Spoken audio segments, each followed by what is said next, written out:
This ain't for y'all. This is for us. People who have, quote unquote, regular 9-to-5 jobs, maybe went to college, started a career or whatever the case might be. You have a 9-to-5. Are you loving your 9-to-5 or are you living every day waiting for that 5 o'clock time to come, waiting for Friday to come? Are you doing every day what you love to do? And if not, literally what is stopping you, right? So sit back and relax. That's scary. Melanie P. Talk to him. Scary with Melanie P. That's scary with Melanie P. Come on. Welcome to another episode of the That's Scary with Melanie P podcast. I am your girl, Melanie P, and we are here for another episode, y'all. Look, I'm so excited about this episode. I got my little TikTok jumpsuit on, so I'm kind of feeling comfortable today. It's been about 4 days, I feel like, since I dropped an episode. But before we get started, y'all, make sure you stop what you're doing and you hit that subscribe button. For all of my new subscribers, welcome to the family. We are here with new episodes literally every other day, if not every other day. When life isn't lifing, we are here to discuss everything love, relationships, sex, a little bit of finances, a little bit of the culture, and everything in between. So make sure you like, subscribe, share, comment, because I love to see the conversation in the comment box, y'all. So listen, today is a plethora of discussions, but I'm going to start with why I started this episode today. So I was having a discussion, and let me just backpedal and pussy pop. So we're going to be talking about my most recent episode with Tyomi Morgan. Okay, our resident sexologist, our resident solo poly girl, our resident sexual coordinators on all the big movies. We're going to talk about that episode that I just dropped this week. Part 2 is dropping tomorrow, so make sure that you take a look at that. And we're going to quickly talk about Robyn being fired and I'm not smiling because I'm happy, but Robyn being fired from the Housewives of Potomac, and Candace Dillard announcing her pregnancy, along with Ashanti announcing her pregnancy, y'all. But before I get into that, I was supposed to record this video Monday, and today is Wednesday. And the reason why I wanted to record this video on Monday was because I was having a conversation with some of my coworkers about, it being Sunday, almost Monday. And then when Monday came, we had a conversation about, oh my God, it's only Monday, and oh my God, it's only Tuesday, and when is it going to be 5 o'clock, and when is it Friday? And it made me think about this. Are you living your life waiting for 5 o'clock every day, waiting for Friday? Are you living your life in fear? Now, I'm going to ask that question to you again. I'm going to pose the question to you again. And I really want you, now this ain't for all the people who are, social media influencers who, get paid to just live their dream life. This ain't for y'all. This is for us. People who have, quote unquote, regular 9-to-5 jobs, maybe went to college, started a career or whatever the case might be. You have a 9-to-5, and are you loving your 9-to-5 or are you living every day waiting for that 5 o'clock time to come, waiting for Friday to come? Are you doing every day what you love to do? And if not, literally what is stopping you, right? Living in fear is a concept that I feel like I've struggled with for so many years, right? So several episodes ago, I've spoke briefly about being married one time before, and, getting married out of fear, not really fear of the person, but fear of not wanting to disappoint my family, fear of like being the only girl in my family and, wanting to not disappoint my family, wanting to not disappoint my parents, My parents loving my ex-husband and loving the stable life that he was going to afford me. And even though it might not have been what I wanted to do, because I operated in fear. And again, I was like 22, 23, maybe. And even though I feel like nobody at age 22 or 23 really should be getting married, because I feel like when you're that young, you're literally still kind of learning yourself and you're literally still trying to like grow up. To me, 22 is still a baby. Like I have nieces and nephews who are around that age, and there's no way I would ever encourage them to get married to anybody. But when you speak about operating in fear, okay, maybe at 22, that, may make a little bit more sense because I'm so young and I'm just doing what I think I'm supposed to do. But what happens is, and for me, is that I made a decision based on not because of what I wanted to do in my heart, but based on making those around me happy. And that has been a domino effect of decisions and choices and things that wasn't based on me, but based on fear of disappointing others.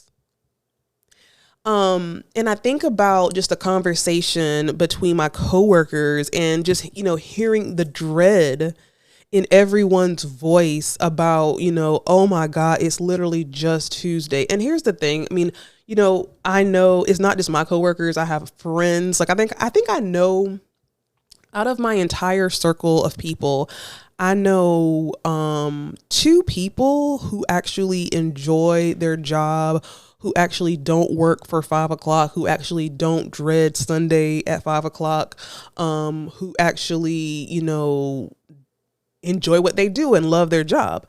But 2 people out of every single person that I know liking their job and enjoying their job and feeling like they're working in their passion, that is a horrible statistic. And I feel like so often we live and make choices based on what other people might think, making a safe choice, right? I was talking to Mia, friend of the show, Mia, and I think I said this a little bit. She's going to be on the show soon again. And I was telling her that like one thing that I admire about her is the fact that she will start over. She got 100 lives. And if she is in a space or a situation and she's giving it her all and it doesn't happen to work, then she will start a whole new life with ease.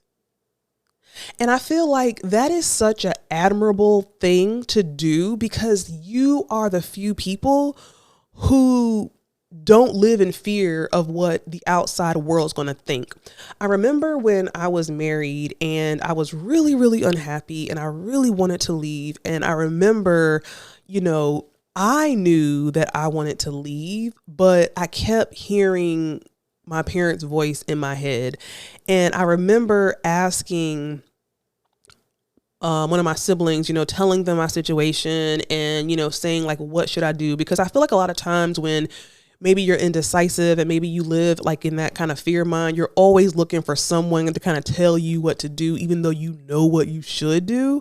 And I remember not doing it, like not leaving for a long time before I should have left, if that made sense. Because I was afraid. I did not want to disappoint my parents. I didn't want to disappoint anybody. And I really didn't want anybody to know that I was having a failed marriage, right? And then someone said to me right at the end, they said, you're looking to everyone else to help you make a decision, or you're looking to everyone else who are going to be in your mind judging you. And here's the thing, nobody was probably even thinking about me and what I was doing. Like, people got their own problems. But someone told me that while you're sitting there miserable in a home, crying, depressed every day, the same people that you're worried about disappointing or their opinions, they're living their own lives. The same people who are, quote unquote, giving you advice to stay in a situation that you don't want to be in, while you're unhappy, while you're sad, they're living their own life. So at the end of the day, you cannot operate from a space of fear. But then again, you parallel that to other things in your life, right? You know, we are in an economy where there's a lot of layoffs and, you know, people have families and they have responsibilities and stuff like that. So you have to be strategic, which is my favorite word, it seems like this year. But how many people like have a dream or a passion and they're just afraid to even start? Like I have a friend who wants to start a podcast, and, you know, here I am in my older age starting a podcast, you know what I'm saying? And I was trying to encourage them, hey, just start, like just start. Like you have to just start. And, you know, he was telling me, you know, he's waiting to move and he's going to wait for this and wait for that. And I'm like, you are just afraid and you are sitting here miserable at your job. You know what I'm saying? And wanting to do this thing that you're passionate about, but you're just waiting for tomorrow. And the thing that I feel like none of us like really think about is that tomorrow really isn't promised. And so living in fear for what? And that really brings me to Tayomi. Now, I dropped a video with Tayomi Morgan, who, oh my God, y'all, when I tell you, talking to her was like talking to someone that I've known for years. I could totally understand why she would be so good at what she does. I could totally understand why she would be so good at being a coach. And I want to emphasize that because, you know, I am a life coach, you know, whatever, but everywhere you turn, everybody's a life coach. And just because you're a life coach doesn't mean that you've had the training, doesn't mean that, you know, you've been certified or like everywhere you turn, somebody's a life coach, right? But everybody doesn't qualify to be a life coach, right? I fully understand and I fully applaud her in the space of coaching. Not only is she good at coaching from a sexual energy standpoint, but from breath work to Reiki to motivation. Like I was like, girl, your voice needs to be heard, because we had a conversation after the podcast ended that just spoke so much life into me. And it was so funny because she emailed me afterwards and she was like, you know, thank you for this conversation and how much I inspired her. And I'm like, girl, if you only knew, like, you inspired me. Like her just really, it's just something about her energy. It's something about her energy that just, like, I cannot wait to talk to her more. And honestly, if I was on some stalker shit, I'd be in her DMs all the time, girl, asking her for advice. You know, here I go, asking people for advice again. But like talking to her, like, I want to be her friend. You know what I'm saying? Like, I want to be her friend. Like, she's the coolest person. And I feel like because she lives a non-traditional lifestyle, I feel like maybe it's that element of like not feeling judged. Like, I feel like people could feel comfortable talking to her and telling her any and everything and not feel like they're being judged. But who was being judged was Tayomi in some of the comments, especially on some of the shorts that I posted. It was so many people calling her a hoe, saying that she's lustful, saying that she's a Jezebel, this, that, and the third.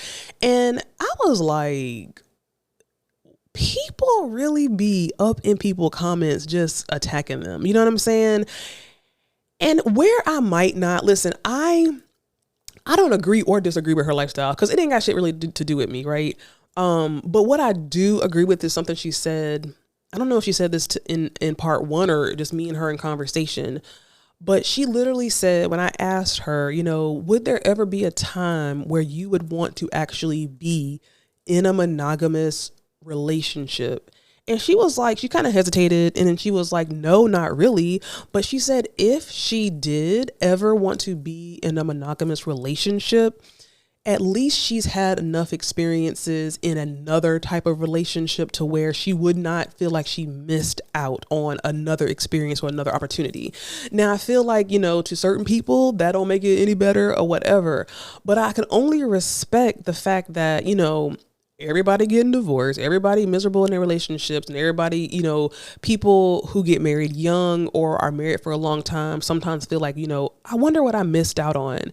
And it's not to say that she won't feel like she missed out on things, right? But one of the things that she emphasized on her episode is that she lives life based on experiencing life. Like, she's not trying to live life just going through the 9 to 5, you know what I'm saying? Waiting for 5, waiting for Friday. She's not trying to live life like that. She's trying to experience life in every way that she can. And I feel like people just honed in on her sexual preferences. And I feel like that clouded a lot of the meat that she was saying. And it's like, you cannot pick and choose what you think is right and what you think is wrong. And by that, I mean, people like to throw the Bible and people like to throw Jezebel and oh, read Galatians this. And I'm all for the Bible. God is everything, the source, my energy, my vibe, everything. But if you're going by the Bible literally said he without sin cast the first stone. Nobody on this earth has a heaven or hell that they can put anybody in. And if you are such a Bible thumper or a Christian, one of the main things that God is for is love and not judging others. So it's not giving what you're trying to make it give, because here you are judging this person for who they decide to sleep with or how many people they decide to sleep with. But you don't know what you could learn from this person. Like, people are dimensional. The same way that she might, have several partners and live a polyamorous or a solo poly lifestyle. I could be out here getting drunk, you know what I'm saying, every weekend and drunk driving, which I'm not, or out here abusing my partner or, doing something like that. Like, it's no different. And people are doing that every day. Like, you can't pick and choose which wrongness in your eyes is right or has more weight. You know what I'm saying? But I just have to I have to applaud her for living life the way she wants it, experiencing life the way she chooses to experience life. I just the way that she spoke in that episode, it really should make you think. And I know it really made me think, damn, it's a blessing to live life. It's such a blessing to be here, because some people did not make it. But are you truly experiencing life? And are you truly living life from a non-fearful standpoint? Are there things that you want to do that you're not doing because you're afraid of what it might look like? If you don't know the how, you're afraid of what your friends might think. It's not easy to come up here on YouTube and give my opinions and give my thoughts. You know what I'm saying? Obviously, a lot of damn stuff comes with that, a lot of judgment. But at the end of the day, I'm mad at myself for operating in fear and, not doing it sooner, because I just thought so much that I needed someone to do it with. So I just, procrastinated. And it's like, okay, girl, I mean, you ain't 20 no more, girl. You gotta do something. You have to live. And here's the thing, people are so fake, and they'll be like, oh, I'm an entrepreneur and I don't, mess with the whole 9 to 5 thing and, do like I did and become this entrepreneur. And everybody is not an entrepreneur. Everybody can't just quit their job and live their dream. That's stupid. You got to be smart. You got to be strategic. But if you have a dream, at least use your job to get closer and closer and closer and closer to your dream. You don't have to choose one lane. You don't have to live in fear. You don't have to live in dread. And just to keep it a buck, if you are in a situation where you're constantly waiting for Friday or constantly waiting for 5 o'clock, at least, change your mindset to know, okay, I'm doing this for a reason. This is only temporary because in my off time, I'm doing what I need to do to get me out of this situation. Me personally, I want to podcast full time. I am manifesting being on Fox Soul. I'm manifesting either being on iHeartMedia, being on Sirius Radio, being wherever. It's going to happen for me. But at the end of the day, it's not going to happen for me just wishing and thinking it in my head and moving in fear and saying, oh, well, I'm scared to get on camera, or I'm scared to start, or, I had somebody on my episode that people might not agree with. I don't care. I'm grown. I do what I want to do. And, these are the kind of conversations that we should be having with our children. I understand it. I do not fault my parents for pushing me to get married at a young age, because at the end of the day, my parents are like in their late 70s. So Black, parents at the end of the day, especially from that age range, they, especially for their daughters and for women, to them, making it out without having a baby, from wedlock, getting married, living that stable life, that for them is the lottery for their kids. So I cannot fault them. But what I can do is, for my daughters, try to help them as much as I can to not operate in fear and not make choices based off what other people might think. It was so sick because when I did get separated and divorced from my first husband, I remember I went to TJ Maxx because I did not want to go to my hometown because I was very embarrassed and very ashamed that, my marriage did not work. And I remember when I finally had the balls to go home, I stopped by like TJ Maxx and I got like a fake ring, because the ring that he got me, I think I have it now, but I lost it at the time. And I was so ashamed to go home without my ring on. And here I am with this TJ Maxx $9.99 ring on and lying about my marital status, all because I was, ashamed to be around all these single ass old people, you know what I'm saying? And actually say that my marriage didn't work. And this like perfect cookie cutter life that you thought I had isn't real.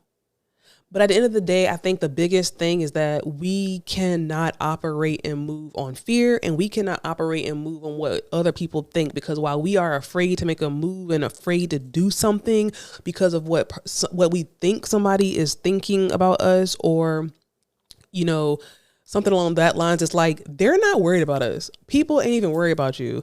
And you could be very miserable in a situation and they over there sleeping soundly happy, or they're just as miserable. Nobody's thinking about you. Like, it's not funny, but I had heard someone was saying, I thought today, I was sitting here thinking today, damn, this whole P. Diddy thing, that shit getting quieter and quieter. Like, it's been a week. It started out with this big whole thing. It's everywhere you look, all on YouTube, all on social media. And it's been pretty quiet. It's been pretty quiet about P. Diddy. And that's the same thing. Like, shit, like, you can have a bad episode, or you can have a product that you want to launch, and maybe the first time it launches, or the first YouTube or the first podcast you record, it's not going to sound good.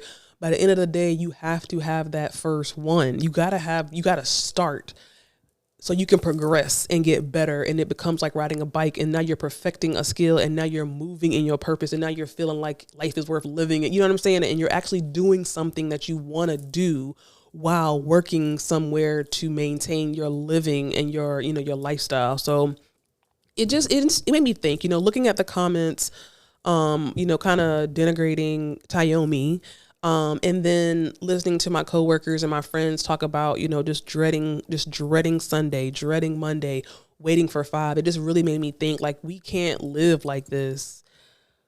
We can't live like this. We cannot give all of our energy to something that isn't our passion and then save nothing for ourselves and for our true passion. And I'm really just kind of preaching to myself because, I'm not perfect, and there are things that I'm living in fear of right now. And I'm not even gonna lie. Like, I pride myself at trying to be as transparent as I can, because I feel like my niche of my shows is to help people avoid some of the mistakes that I've made. Because if I don't, like, what's the point? What's the purpose? So I'm not perfect. I'm still evolving. I'm still maturing, and I'm still having to make tough decisions of things that I have going on. But at least I'm aware of it, and at least, I have some wisdom and some maturity, child.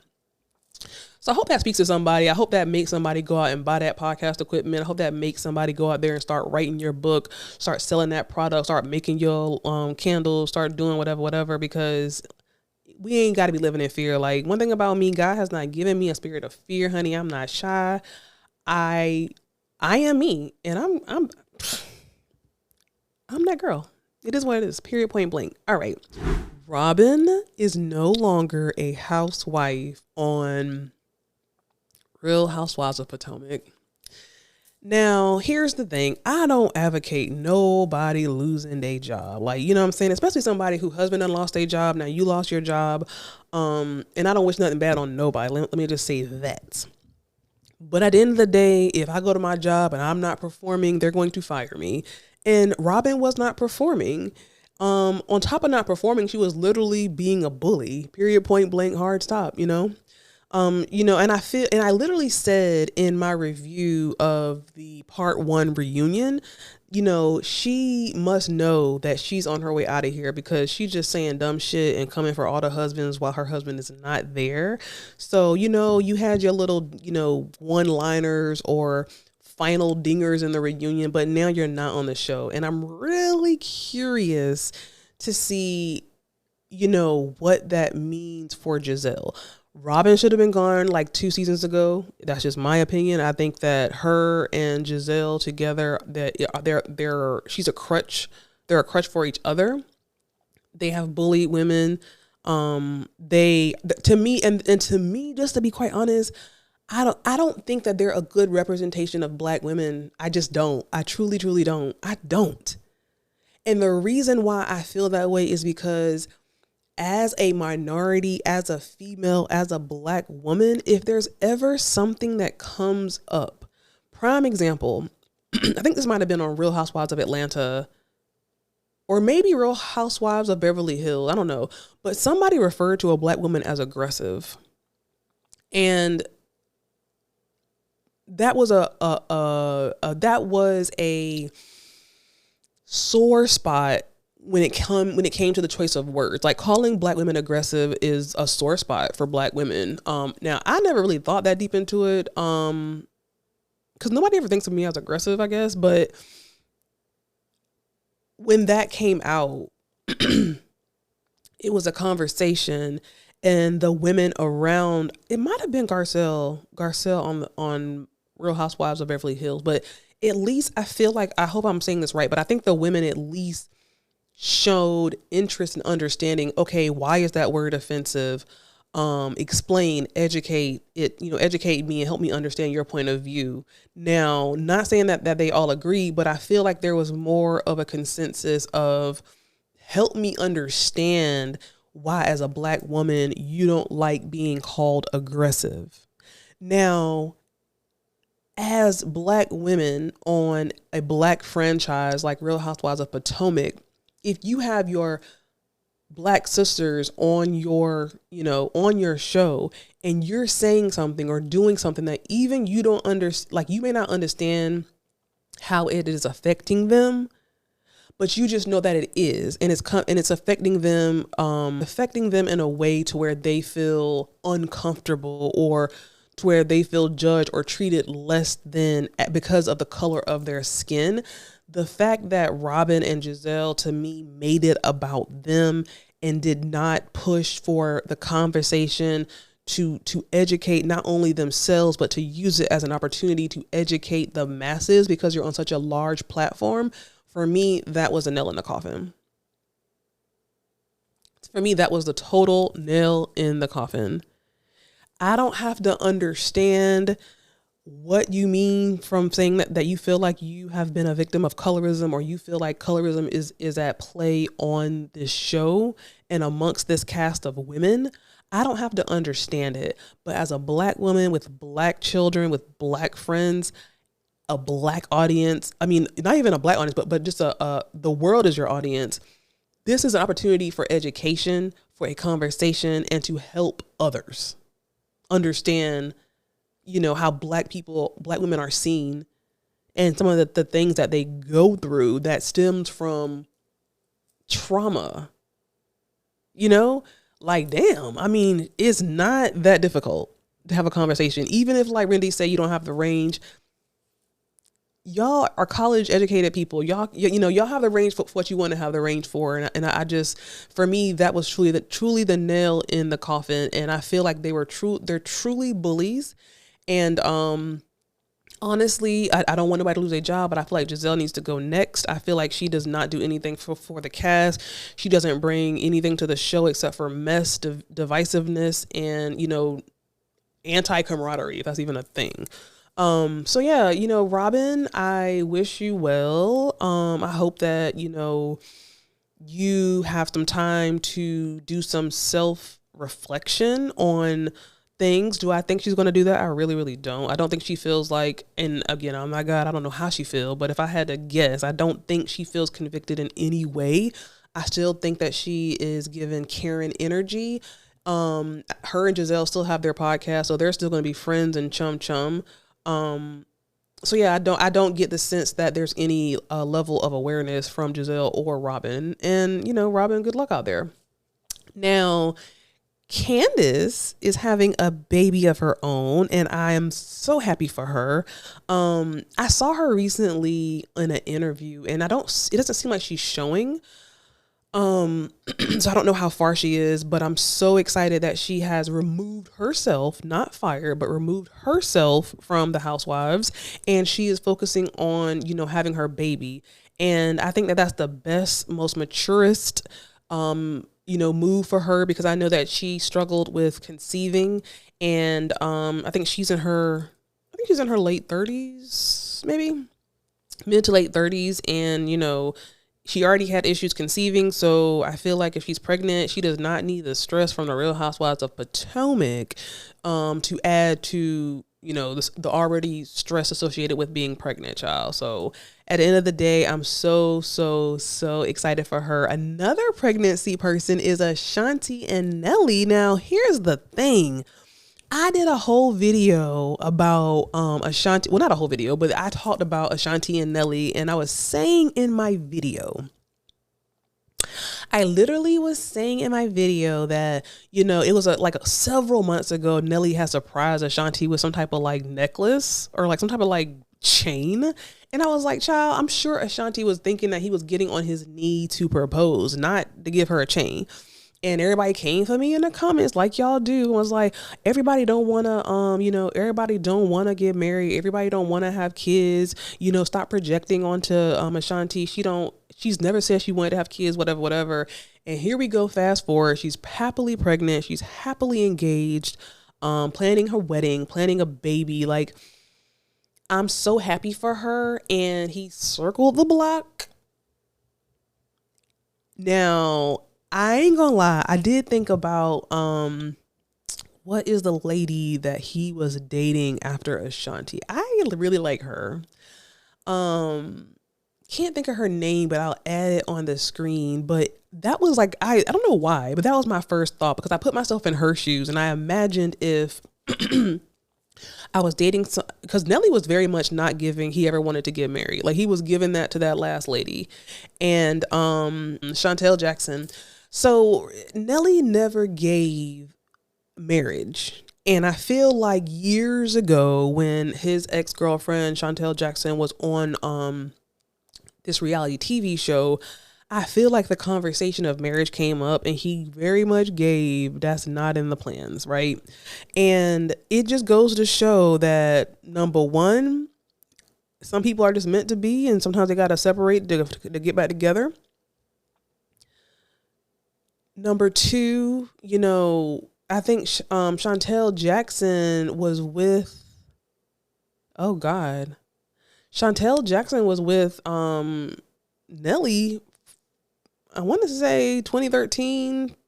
Let me see. Yeah, from 2015 to 2021, they were together. So that's at least 5 years. She gave this man 5 years of her life. He didn't give her anything, not a baby, not a ring.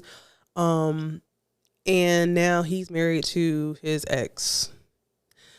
So I don't know, you don't want to waste your time with these men. I feel like a man knows I feel like a man knows, and again, I'm not a man, but I feel like, and I feel like I know that I'm for sure that a man knows.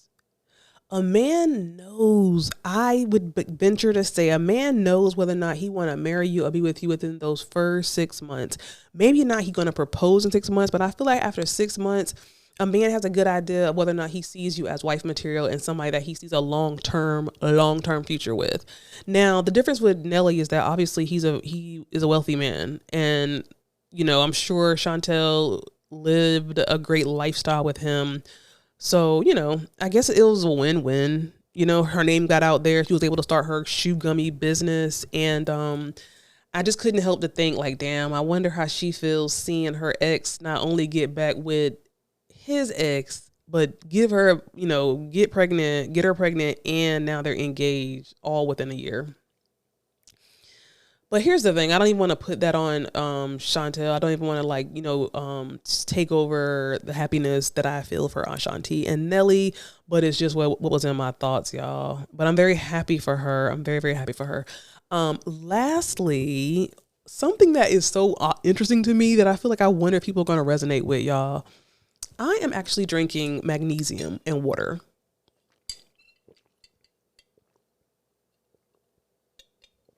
And if you know, you know, magnesium is something that you drink before bed. Some people drink it during the day if they have like anxiety or, you know, need to feel calm. But all the girlies are making this like nighttime cocktail with like tart cherry juice, magnesium, I think like sparkling water or something like that. And it really, really, really, really helps you sleep. And here's the blessing of this, right? A couple of episodes ago, I had my good friend Charles on the episode, and he was talking about, is this why black women are single? And he said in the episode that he has not had a full night's sleep in maybe over a year. And I'm like, oh my God, like, you know, Charles is my boy. Like he is my good friend, and I'm so blessed to have him as a friend. But when he told me that he wasn't sleeping, I was like, oh my God, that's horrible, because sleeping is is tied into good health. You have to have a good night's rest. You cannot not get sleep and be healthy. So I told him about this magnesium that I drink every night and how it was helping me sleep. And he texted me, or he called me a couple of days ago and said that he finally got the magnesium and he slept 6 hours straight for the first time in he don't even know when. And I was so happy. And it had me thinking, you know, this magnesium shit really worked. Like it really, really puts you to sleep in a very calm, rested way. But I noticed that on this damn magnesium, my dreams be real. And I was telling my friend, I was like, cause she drinks it too. And I was like, are you having these really like, is it lucid dreams? Like very just real dreams when you drink your magnesium? And she's like, yeah. And they seem so real. And I was like, you know, I feel like these dreams that we're having are dreams or memories from past lives. I feel like when you are in such a calm, rested, zen, you know, state, in such a deep sleep like that, your body is able to, I don't know, it's just in such a relaxed state that you can have, like, you're just in such a deep sleep that I don't know where your mind is going. And I'm sitting here thinking, like, everywhere you turn, everybody drinking magnesium. And what if there's something in here that they're trying to get us with? But I don't know. This magnesium is really good. You put it in your water. I drink it like right after I shower. And right before I go to bed, I drink this. I normally put it in a bottle of water, and I shake it up, and then I chug it, and then I go to the bathroom, and then I go to bed, and then I have a very deep, great sleep. But those dreams that come with it, I was having dreams like every night. And my dad was there. And I mean, it's just crazy. It is just crazy. But if anybody having any trouble sleeping, I definitely recommend this damn magnesium. But just watch out for the dreams. Go to TikTok and just put in magnesium to sleep, y'all. I think it's also in my Amazon store. I need to put the link in the bottom, but it's also in my Amazon store. But anyway, y'all, I am dropping part 2 with Tayomi Morgan, our resident sexologist, tomorrow. By the time this drops, it'll already probably be dropped. So make sure that you tune in to part 2. I feel like part 2 it really gets into the educational piece of, sexual happiness and awareness and health. And she's such an educated person. I so enjoy the conversation. So make sure that you look into that part 2. I have another video coming out that I'm excited about, talking about men being providers. I'm excited for that video. But anyway, thank you so much for listening, y'all. I will see you guys in the next episode.